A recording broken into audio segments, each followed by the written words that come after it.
Mae Eisteddfod Ryngwladol Llangollen yn dathlu i phen-blwydd yn 70 oed eleni, ac fel pob blwyddyn, fe welwn ni gystadleuwyr o ar draws y byd yn dod i gannu, i ddawnsio a mwynhau gogoniant Llangollen a Dyffryn Dyfrdwy. Fe gynhaliwyd yr Eisteddfod Ryngwladol cyntaf, Mehefin 1947. Ac ar ôl erchyllderau'r Ail Ryfel Byd, roedd yna weledigaeth y gallai cerddoriaeth leddfu rhywfaint ar boen rhyfel ac y gellir defnyddio cerddoriaeth i hyrwyddo heddwch. Roedd y Eisteddfod gyntaf honno'n llwyddiant ysgubol, a hynny yn sgil y ffaith i'r trigolion lleol gyfrannu dros 1,000 o bunnau o'i arian eu hunain yn gyfwerth ar ryw 35,000 o bunnau heddiw. Ac mae'n parhau i fod yn ddibynnol ar waith caled nifer fawr o wirfoddolwyr a diolch i'r rheini gyd wrth gwrs am ei holl waith.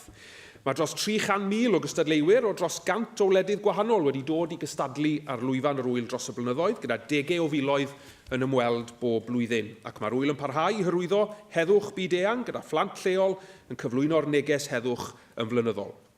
Mae wedi croesawu rhai o enwau cerddorol mwyaf byd. Ni'n gwybod am berthynas Luciano Pavarotti ar ŵyl, wrth gwrs, ar ymweliad efo'i gôr o Modena ym 1955 a ysbrydolodd i droi yn broffesiynol.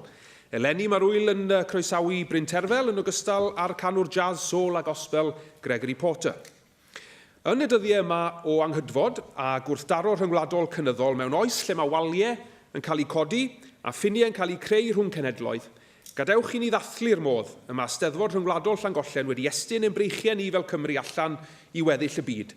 Mae neges oesol o heddwch, goddefgarwch a brawdgarwch rhyngwladol yr un mor bwysig heddiw ag yr oedd 70 mlynedd yn ôl.